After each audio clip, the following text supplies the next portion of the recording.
గణేశాయ నమః, గాయత్రీదేవి నమః. ముందుగా ప్రేక్షక వీక్షణ మహాశీలందరికీ కూడా నమస్కారం.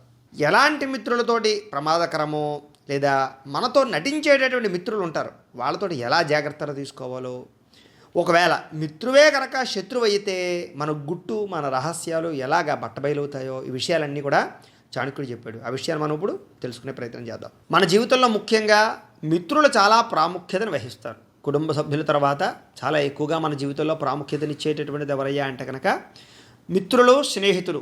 సాధారణంగా మిత్రులు లేదా స్నేహితులు అనేసరికి చాలామంది మనకు ఉంటూ ఉంటారు. కానీ అందులో చాలా ముఖ్యమైనటువంటి స్నేహితులు ఎవరయ్యా, లేదా ఎవరిని నమ్మాలి, ఎవరిని నమ్మకూడదు, ఇంచేదనయ్యా అంటే కనుక చాలా జీవితాలు మిత్రుల వల్ల కానీ లేదా మిత్రులు శత్రువులు అవ్వడం వల్ల కానీ జీవితాలు మారి తారుమారైనటువంటి చాలా ఉంటాయి. చాలా శాతం ఒక్కొక్కసారి మిత్రులతో పార్ట్నర్షిప్ వ్యాపారాలు కూడా చేస్తూ ఉండడం, మిత్రులతో సంబంధాలు పెట్టుకోవడం, ఆర్థిక సంబంధాలు పెట్టుకోవడంతో పాటుగా ఎన్నో రకాల వ్యవహారాలు కూడా నడిపే పరిస్థితులు ఉంటూ ఉంటాయి. కాబట్టి ఈ మిత్రపరమైన వ్యవహారాలను ఎలా చూడాలో మనకి చాణక్యుడు చెప్తున్నాడు. ఏమిటయ్యా అంటే కనుక పరోక్షే కార్యహంతారం ప్రత్యక్షే ప్రియవాదినం వర్జయే తాదృశం మిత్రం విషకుంభం పయోముఖం అని. అంటే కొంతమంది మిత్రులు ఉంటారు, వాళ్ళు మిత్రులా కాదా అంటే కనుక ప్రత్యక్షంగా తీపి మాటలు మాట్లాడుతూ ఉంటారట. అంటే ఎదురుగుండా ఉన్నప్పుడు ఏం చేస్తారయ్యా అంటే కనుక పనులు పొగుడుతూ ఉంటారు. మన స్థాయిని బట్టి, మన దగ్గర డబ్బు ఉన్నా, మన దగ్గర ఏదైనా మంచి మంచి ఫ్యాక్టరీలు కానీ, మన దగ్గర హోదా కానీ, మన దగ్గర పదవులు కానీ ఉన్నట్లయితే అప్పుడు మన దగ్గరికి వస్తారు. వాళ్ళు కొత్తగా కలుస్తారు, కొత్తగా మిత్రులు అవుతారు, మనకి స్నేహితులు అవుతారు. అప్పుడు ఏం చేస్తారంటే మిత్రంగా మాట్లాడతారు, ప్రియంగా మాట్లాడతారు. అంటే మనల్ని పొగుడుతూ ఉంటారనమాట. ఎప్పుడైతే మనల్ని విపరీతంగా పొగుడుతూ ఉన్నారో అప్పుడే మనం వాడు మిత్రుడా లేకపోతే జాగ్రత్త పడవలసిన వ్యక్తి అర్థం చేసుకోవాలి. పరోక్షే కార్యహంతారం ప్రత్యక్షే ప్రియవాదనం. అంటే పరోక్షంగా వాళ్ళు ఏం చేస్తారయ్యా అంటే కనుక పొడులు చెడగొడుతూ ఉంటారట. పరోక్షే కార్యహంతారం అంటే మనకి ఎదురుగుండా వచ్చేమో మంచి మాటలు మాట్లాడతారు, మన వెనకాల ఆ పనులకి గోతులు తీస్తూ ఉంటారు. ఇది చాలా జాగ్రత్త, చాలా ప్రమాదకరం. ఇలాంటి మిత్రులు చాలామంది ఉంటూ ఉంటారు. అందులో ఎవరికి ఉంటారయ్యా అంటే నేను ఇందాక చెప్పినట్టుగా ఎవరైతే హోదాలు, పదవులు, మంచి స్థాయిలో అగ్రస్థానంలో ఉంటారో వాళ్ళ దగ్గర ఎక్కువగా ఇలాంటి వాళ్ళు ఉంటారు. వాళ్ళే ఇలాంటి వాళ్ళతో చాలా జాగ్రత్తగా ఉండాలి. ఇంచేతనంటే ఇలాంటి వాళ్ళని కనుక ఎంచుకుని గెంటెయ్యకపోతే స్థాయి దిగిపోయే పరిస్థితులు, ఎన్నో తారుమారు జరిగిన పరిస్థితులు కూడా కనపడుతున్నాయి. ఎన్నో రకాల పెద్ద పెద్ద వ్యవస్థలు కుప్పకూలిపోయిన పరిస్థితులు కూడా ఉన్నాయి. కారణం ఏంటంటే ఇలాంటి వ్యక్తుల వల్లే. అందుచేత ఇక్కడ మనం గమనించవలసింది ఏంటి, మనం కూడా ఉండేవాళ్ళని అంటే మన ఎదురుగుండా ఎలా మాట్లాడుతున్నారు, మన వెనకాల ఏం పనులు చేస్తున్నారు వాళ్ళు అనే విషయాన్ని గమనించాలి. సాధారణంగా మనం ఏం చేస్తామంటే విపరీతంగా నమ్మేస్తాం. నమ్మి వాడు ఏం చేస్తున్నాడు వెనకాల అనేది కనీసం గమనించాం, మన మిత్రులను కానీ లేదా మన దగ్గర ఉండేటటువంటి వాళ్ళని కానీ.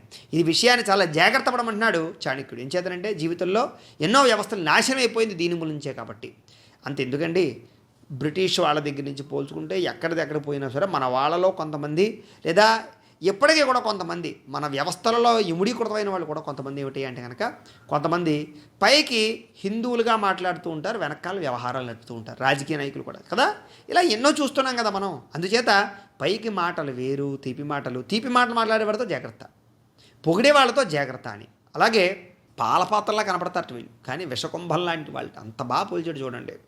వర్జయే తాదృశం మిత్రం విషకుంభం పయోముఖం. అంటే పైకి కనిపించడానికి ఏదో పాలపాత్రలా కనపడతారట. పాలపాత్రలు ఎలా ఉంటాయి, పాల తపాళాలు మనకి పూర్వకాల తపాళాలంటే తెలిసిపోయేది పాల తపేళ అని. కానీ ఆ పాల తపేళ అనుకుని మనం ఏమైనా పాలు తాగుతున్నాం అనుకోండి, అందులో విషం ఉంటుంది. అలాగేంటి అంటే కనుక ఇలాంటి వాళ్ళు పాల తపేళలా కనపడేటటువంటి విషకుంభాలు, జాగ్రత్త, వీళ్ళని కనిపెట్టాలి అని చెప్తున్నాడు. అలాగే నవిశ్వసేత్ కుమిత్రేచ మిత్రేచాపి నవిశ్వసేత్ కదాచిత్ కుపితం మిత్రం సర్వంగుహ్యం ప్రకాశయేత్. ఇది కూడా మిత్రుల గురించే. ఏమిటయ్యా అంటే కనుక చెడ్డ మిత్రులని ఎప్పటికీ నమ్మరాదు. ఆ పైన మంచి మిత్రుడిగా ఉన్నటువంటి వారి మీద అతిగా, మంచి మిత్రంగా నటించే వారి మీద అయినా సరే అతిగా నమ్మడం పెట్టుకోవడం మంచిది కాదు. అలాగే కారణం ఏమిటయ్యా అంటే కనుక ఈవేళ చాలా మంచి మిత్రులు అవ్వచ్చు, లేదా విపరీతంగా మనకి వాళ్ళకి మధ్య ప్రేమాభిమానాలు కానీ మిత్రత్వం కానీ బ్రహ్మాండంగా కొనసాగచ్చు. వాళ్ళు ప్రస్తుతం నిజంగానే మంచి మిత్రుల్లో ఉండొచ్చు. కానీ ఎప్పుడో ఒకరోజు ఏదో ఒక కారణం చేత ఇద్దరికీ మధ్య ఏదైనా చిన్న భేషజాలు వచ్చినా, మాట పట్టింపులు వచ్చినా, తగాదాలు వచ్చినా, గొడవ వచ్చినా కూడా వీళ్ళు ఏం చేస్తారయ్యా అంటే ఆ మిత్రుడు కనుక శత్రువుగా మారాడు అనుకోండి, అప్పుడు ఎంత ప్రమాదకరం అంటే కనుక మన రహస్యాలన్నీ కూడా బహిర్గతం అయిపోతాయి. అందుకనే చాలా రకాల రహస్యాలన్నీ కూడా మిత్రులకే తెలుస్తూ ఉంటాయి. మిత్రులు ఎప్పుడు కూడా ఇంచేత కుటుంబ సభ్యులు కూడా పంచుకోలేని విషయాలు, భార్యకు కూడా చెప్పని విషయాలు మనం కొంత మిత్రులకు చెబుతూ ఉంటాం. ఎప్పుడైతే ఈ రహస్యాలన్నీ బయటకు వచ్చాయో, బహిర్గతమైపోయాయో, చాలా జీవితాలు తారుమారు వైపున కనపడ్డాయి. కాబట్టి ఒక్కొక్కసారి చెడ్డ మిత్రులు మళ్ళీ మంచిగా మారి మన దగ్గరికి వస్తూ ఉంటారు, నటిస్తూ ఉంటారు, మన దగ్గర ఏదైనా ఉందంటే కనుక లబ్ధి పొందడానికి ప్రయత్నం చేస్తూ ఉంటారు. కాకపోతే మనం ఎవరు చెడ్డ మిత్రులు, ఎవరు మంచి మిత్రులు, ఎవరు ప్రాణ స్నేహితులు అనే విషయాన్ని గుర్తుపెట్టుకోవాలి. మిత్రులు వేరు, ప్రాణమిత్రులు వేరు. అంచేత స్నేహితులు వేరు, ప్రాణ స్నేహితులు వేరు.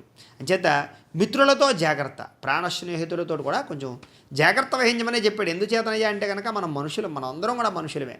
మనిషి ఎప్పుడూ కూడా మనిషి ఆలోచన విధానాన్ని ఎప్పుడూ అతిగా ఎవరిని నమ్మడానికి ప్రయత్నం చేయకూడదు అని చెప్తున్నాడు చాణక్యుడు. అంటే ఈ చాణక్యుడు కోణం అంతా కూడా ఎలా ఉంటుందయ్యా అంటే కనుక మనందరం కూడా కొంచెం అపార్థాలు చేసుకుంటూ ఉంటాం. చాణక్యుడు ఆలోచన విధానం చాలా కొంచెం అంటే మనమందరం కూడా చాలా బాహ్యంగా ఆలోచించాలి. అంటే పెద్ద బ్రాడ్ మైండ్ అంటారు కదా, బ్రాడ్ మైండెడ్గా ఆలోచించాలి. అంటే మనిషి తత్వం, మనిషి ఆలోచన ఎలా ఉంటుంది అనేది అంత కటువుగా చెప్తున్నాడు.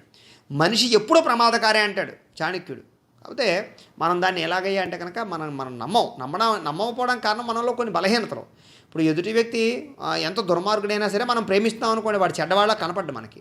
అంతెందుకండి, ప్రస్తుత కాలంలో మనకి ఒక రాజకీయ నాయకుడే మనకు డబ్బులు ఇచ్చి మనం ఓట్లు కొన్నా కూడా వాడు మనకి గొప్పవాడే అవుతూ ఉంటాడు. కారణం ఏమిటి అంటే కనుక మనం వాడిని ఇష్టపడుతున్నాం కాబట్టి. అంటే ఈ రకంగా ఏమిటి అంటే మనం చెప్పడం మాటలతో ఏం చెప్తాం, డబ్బులు ఇస్తున్నాడు దుర్మార్గుడు అంటాం. మాటల్లో మనం వాడిని దుర్మార్గుడు అంటాం, కానీ మన మనసులో మాత్రం వాడి మీద ఆ భావన పోదు. అంటే మనిషి బలహీనపరంగా ఉంటాడు కొన్ని విషయాల్లో. ఆ బలహీనతల వల్లే మనిషి జీవితం పాడవుతుంటుంది. అంచేత ఏంటి అంటే కనుక ఈ బలహీనతలన్నీ మనిషిలో ఉంటాయని గుర్తించాడు కాబట్టి చాణక్యుడు కొన్ని కరాఖండిగా మాట్లాడతాడు మనిషి గురించి. అందుచేత ఆ విషయాలు మనం నమ్మి తీరవలసిందే. అలాంటి విషయాలు ఇంకా చాలా ఉన్నాయి. మరొక వీడియోలో ఇంకా గొప్ప విషయాలు తెలుసుకునే ప్రయత్నం చేద్దాం. గోబ్రాహ్మణేభ్యః శుభమస్తు నిత్యం. లోకా సమస్తాః సుఖినో భవంతు. స్వస్తి.